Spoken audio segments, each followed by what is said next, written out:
Baik, kami akan mempresentasikan makalah kami yang mengangkat judul penerapan model pembelajaran cooperative learning tipe project group dalam meningkatkan keaktifan siswa kelas 7 SMP, SDA, dan Mogot. Dengan latar belakang, pembelajaran yang baik adalah pembelajaran yang menuntut partisipasi aktif siswa di dalam proses pembelajaran. Namun pada realitanya, pembelajaran yang terjadi di dalam kelas itu seringkali pembelajaran yang berjalan satu arah. Nah, oleh sebab itu kami mengangkat sebuah metode yang menuntut peran aktif siswa, yaitu metode cooperative learning tipe project group. Nah, metode ini adalah metode pembelajaran yang mengintegrasikan pembelajaran berbasis proyek yang dilaksanakan dengan secara kooperatif. Oleh sebab itu, kami mengangkat rumusan masalah, bagaimana metode cooperative learning tipe project group dapat meningkatkan keaktifan siswa. Kemudian, tujuan penelitian untuk mendeskripsikan penerapan cooperative learning tipe project group dalam meningkatkan keaktifan siswa. Nah, fokus kajian yang kami angkat adalah fokus kajian 1 itu tentang cooperative learning tipe project group, di mana pertama, cooperative learning adalah pembelajaran yang berusaha memfasilitasi siswa dengan memanfaatkan teman sebaya sebagai sumber belajar selain guru. Nah, cooperative learning ini biasanya dilakukan dengan diskusi, grup investigasi, dan project group. Penelitian kali ini fokusnya kepada project group, di mana pembelajaran berbasis project adalah pendekatan pembelajaran yang merangkum seluruh ide dan teori dalam pembelajaran untuk mengerjakan sebuah proyek. Tujuannya agar siswa dapat mengkonstruksi pengetahuannya sendiri dari pengalaman membuat proyek. Nah, dari pengertian itu dapat kita artikan bahwa cooperative learning tipe project group adalah pembelajaran yang mengintegrasikan pembelajaran berbasis proyek yang dilaksanakan dengan strategi pembelajaran kooperatif menurut Sianto 2015. Nah, fokus kajian kedua kami melihat keaktifan siswa. Keaktifan siswa adalah keterlibatan siswa dalam proses pembelajaran, baik dalam bentuk sikap, pikiran, dan perbuatan. Menurut Christine dan Maharani, keaktifan siswa ini adalah sebuah usaha yang dilakukan siswa dalam proses kegiatan belajar dengan ikut dan berperan aktif dalam pembelajaran, sehingga siswa dapat memperoleh pengetahuan, pengalaman, pemahaman, dan aspek-aspek lainnya. Nah, keaktifan siswa ini merupakan hal yang sangat penting dalam proses pembelajaran, karena keaktifan siswa bisa kita katakan sebagai penentu keberhasilan suatu pembelajaran. Di FK3 kami membahas hubungan antara keduanya.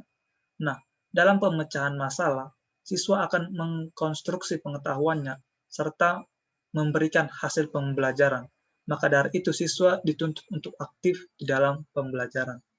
Kedua, pembelajaran metode cooperative learning tipe project group ini dikatakan berhasil jika sebagian besar siswanya terlibat aktif dalam diskusi, pencarian materi, dan pengerjaan proyek.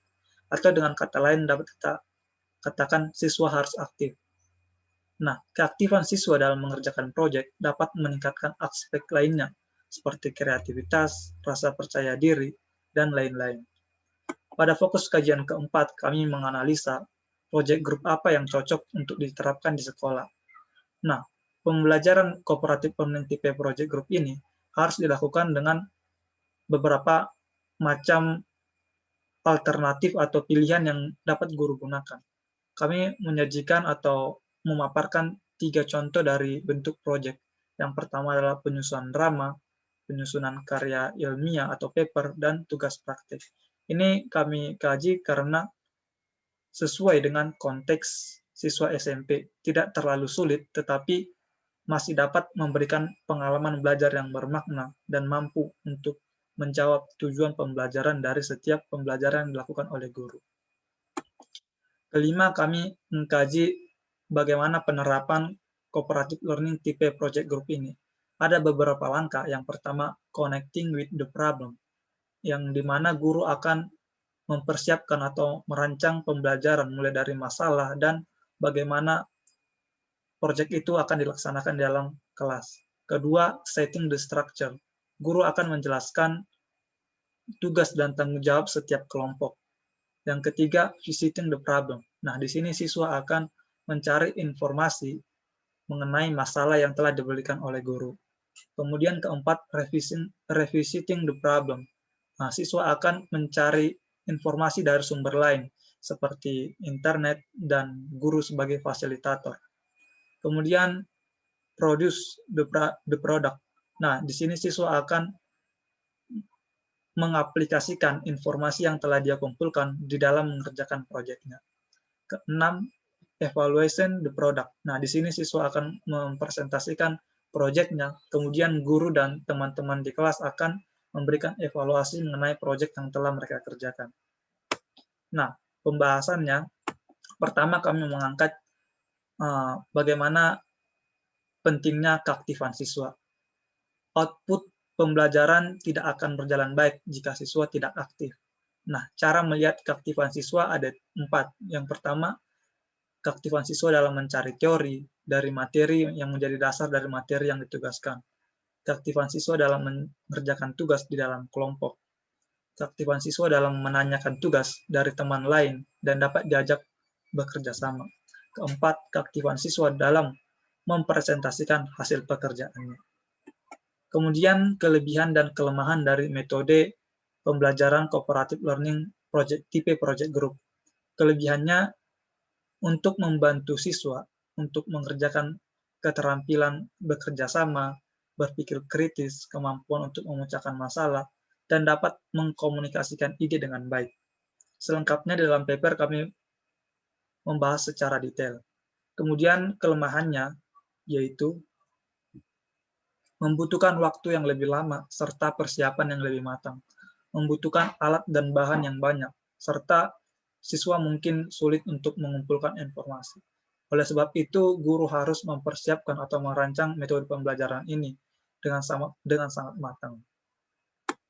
Nah, di dalam observasi PPL1, penulis pernah mengobservasi metode pembelajaran cooperative learning tipe project group ini di SDH dan Mogot pada saat membawakan materi pendidikan kewarganegaraan dengan materi Sumpah Pemuda.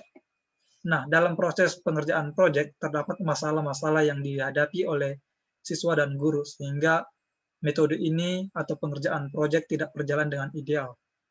Nah, yang poin kedua, di mana masalah-masalah yang ditemukan ialah diskusi yang dilakukan oleh siswa tidak berhubungan dengan proyek, tidak seluruh siswa berperan aktif, kemudian ada siswa yang tidak ingin bergabung dalam kelompok, bahkan beberapa kelompok memilih untuk tidak mengerjakan proyek. Nah, hal ini mengakibatkan tidak kondusif pengerjaannya di dalam kelas, karena setiap kelompok memilih untuk membahas topik lain dan tidak mengerjakan tugas proyeknya. Oleh sebab itu, penulis memberikan evaluasi, di mana guru harusnya menentukan kelompok tugas proyek dengan mempertimbangkan keaktifan dan kemampuan kognitif setiap siswa, agar dalam kelompok terdiri dari siswa yang memiliki karakter yang heterogen, baik dari keaktifannya maupun kemampuan kognitifnya.